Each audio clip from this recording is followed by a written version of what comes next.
ধরছেন, আমরা এই প্রতিষ্ঠা বার্ষিকীতে আইসা খুব আনন্দিত, দলে দলে যোগদান করিয়া আমরা সবাই একত্র হয়েছি, এতে আমরা অনেক খুশি। এই আওয়ামী লীগের আমলে আমরা কখনো গেড়ে তো দূরের কথা আসতে পারি নাই, আমরা অসম পুলিশের লাঠিচার্জ, এমন আপনি সকলে জানেন এই স্বৈরাচার শেখ হাসিনা এই জিয়া উদ্যানের নামও চেঞ্জ করার জন্য উঠা পড়ে লাগছিল। আপনারা জানেন এই কবরস্থান সে রাখার জন্য চায় নাই, আজকে তার ভরাডুবি হয়েছে, সেই আমরা কবরস্থানে এসে ফুল দিতে পারছি, আমরা মহা খুশি। শহীদ জিয়া স্মৃতি সংসদ আমরা দল করি, আমরা শহীদ জিয়া আদর্শ পালন করি। খালেদা জিয়া জিন্দাবাদ, তারেক জিয়া জিন্দাবাদ, আলহামদুলিল্লাহ জিন্দাবাদ।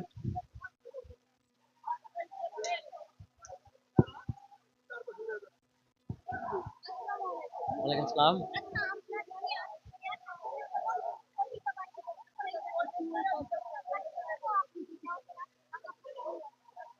আহ, বাংলাদেশ জাতীয়তাবাদী দল বিএনপি ৪৭তম প্রতিষ্ঠা বার্ষিকী উপলক্ষে অবশ্যই ভালো লাগতেছে, এবং এটা একটি মুক্ত আকাশে স্বাধীন বাংলাদেশে আমরা বাংলাদেশ জাতীয়তাবাদী দল বিএনপির প্রতিষ্ঠা বার্ষিকী পালন করতে বাংলাদেশ থেকে বিভিন্ন পর্যায় থেকে নেতাকর্মীরা এখানে জিয়াউর রহমানের কবরে শ্রদ্ধা জ্ঞাপন করতে আসছে। ইতিমধ্যে আপনারা দেখেছেন, এটি ৫ তারিখ পরবর্তী গণঅভ্যুত্থান পরবর্তী বাংলাদেশে এটি আমাদের জন্য আসলে বিশাল অর্জন।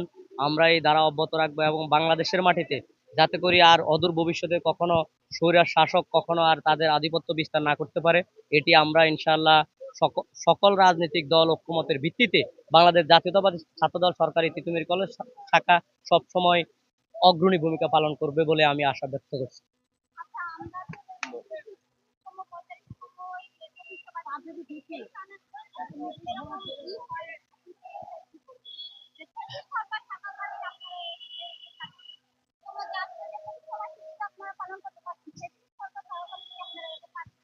ফ্যাসিস্ট সরকার থাকাকালীন এটা আপনারা অতীতে দেখেছেন, বিভিন্ন মিডিয়া সাংবাদিক ভাই বোনেরা দেখেছে আমাদের বিভিন্ন বাধার মুখে সম্মুখীন হচ্ছে। আমাদের বিভিন্ন রাজনৈতিক দলের ব্যক্তিবর্গ যখন আসতো তাদেরকে আসতে দেওয়া হতো না, জেল জুলুম হত্যা বিভিন্ন ধরনের হুমকি দামকির মাধ্যমে হয়রানি করা হতো।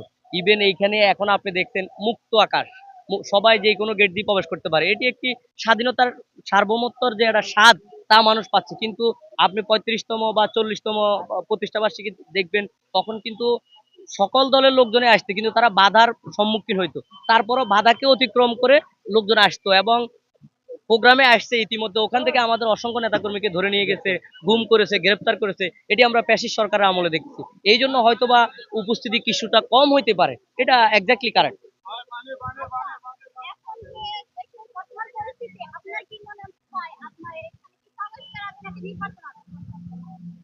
সংস্কার তো হচ্ছে একটি ধারাবাহিক প্রক্রিয়া। নির্বাচন নির্বাচনের মাধ্যমেও সংস্কার হতে পারে, নির্বাচনের পরেও সংস্কার হতে পারে। সংস্কারটা একটি ধারাবাহিক প্রক্রিয়া, এটি হইতেই থাকবে, এটি চলমান প্রক্রিয়া হবে। এবং নির্বাচনের মাধ্যমে বাংলাদেশে একটি নির্বাচিত আসবে, ওই সরকারের মাধ্যমে বাংলাদেশ যে একটা বিশৃঙ্খলা, যে একটা অস্থিতিশীল পরিবেশ নির্বাচিত সরকারের মাধ্যমে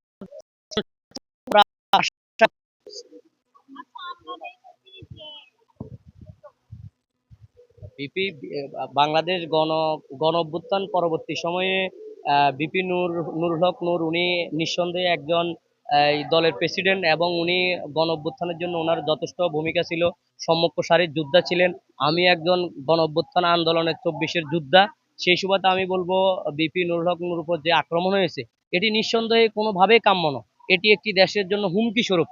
এবং আমরা মনে করব বাংলাদেশের যে প্রশাসন যেভাবে ওনার উপর আক্রমণ করেছে এটি বিশ্ব দেখেছে, এবং আপনারাও ইতিমধ্যে এটি লক্ষ্য করেছেন, এটি দেশের জন্য একটি অশুভ লক্ষণ আমরা প্রত্যক্ষ করছি, যেটি আসলে কোনোভাবেই কাম্য নয় নুরুল হক নূর উপর আক্রমণকে।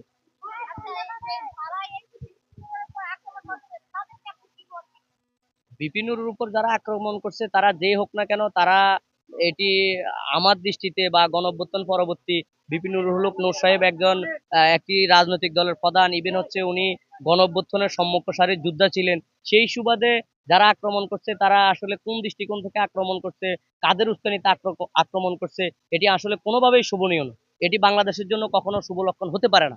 একজন গণঅভ্যুত্থানের সম্মুখ সারির যোদ্ধা যিনি নেতৃত্ব দিয়েছেন তার উপর গণঅভ্যুত্থান পরবর্তী এইভাবে আক্রমণ হবে, এটি আসলে কোনোভাবেই কাম্য না। বাংলাদেশ জাতীয়তাবাদী ছাত্র দল সরকারি তিতুমির কলেজ শাখা থেকে আমি এটি তীব্র প্রতিবাদ নিন্দা জানাচ্ছি। ধন্যবাদ।